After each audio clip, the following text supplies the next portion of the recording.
So good evening, ladies and gentlemen. Evening. Many before me have been here and availed the opportunity to engage with the young, bright young minds of the future. And I'm really pleased that today I too have been given that opportunity. And I'd like to thank the organizers of today's event for providing me with this opportunity to share my thoughts on a topic of immense importance in the world today, particularly in the South Asian context, with our increasing youth bulges that have not only brought the young and the youth and their aspirations into the mainstream, but have also reignited the discussion on the concept of the welfare state fulfilling those aspirations. The concept of a welfare state has its roots in antiquity, reintroduced in the modern world by liberal movements and social democracies, and now places a universal responsibility on rulers around the world to address the needs and demands of an increasing population. Unfortunately for us in Pakistan, the dream of a true welfare state remains a distant objective where successive dictatorships and their political offspring have redefined and projected the image of Pakistan as a security state. This has often resulted in friction, conflict, and confrontation between the proponents of social liberal democracy, such as the Pakistan People's Party, and those standing against it.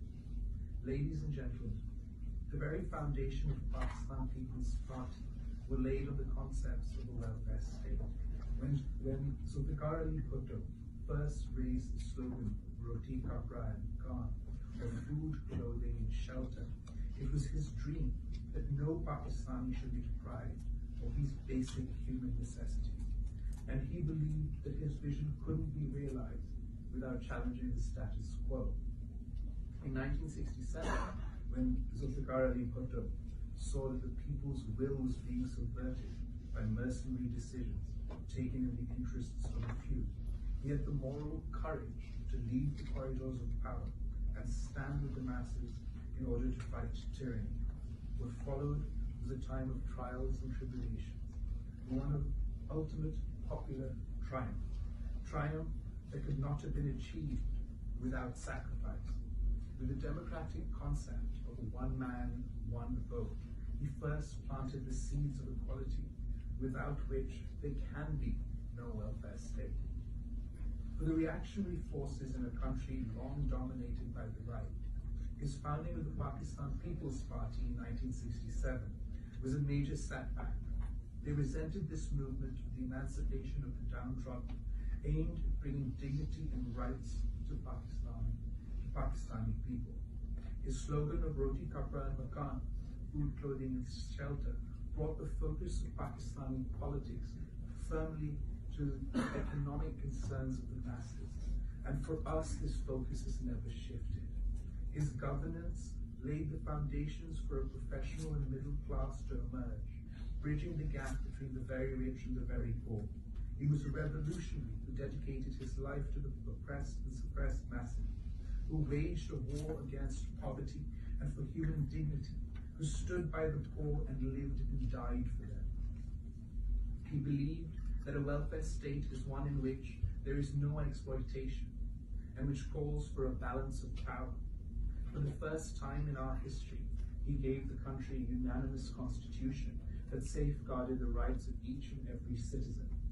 Through his policy of nationalization, he broke the stranglehold on the economy of a handful of families, and introduced land reforms for a more equitable economic system. Zulfikar Ali Bhutto had the courage of his convictions to decide to lay down his life rather than compromise or seek appeasement. The last chapter of his life is a glorious example of martyrdom for the cause of democracy and upholding the dignity of the poor and the downtrodden. The struggle that Shahid Zulfikar Ali Bhutto started was continued by his daughter Shahid Mohtama Benazir Bhutto. It's particularly poignant for me to be here today. She passed through these very corridors from 1969 to 1973, and in June 1989, when I was barely a few months old, my mother made her commencement address to the class of 1989, this time back as the world's youngest, as Muslim world's youngest and first female Prime Minister. For her, Harvard and Oxford were cradles of liberty. My mother believed that what is important is that a political party articulates the mood of a generation, and under her our basic ethos of food, clothing, and shelter was expanded with the provision of education, health, and employment. Basically all the components necessary for a welfare state. And this echoed the aspirations of the people of Pakistan. It spoke to each and every individual and resonated with every citizen. It embodied the need of the time. In the run-up to the 2007 elections, my mother, who for decades struggled for democracy, rule of law, provision of basic fundamental rights and civil liberties for the people of Pakistan, was martyred by the very extremist mindset she had spent decades fighting.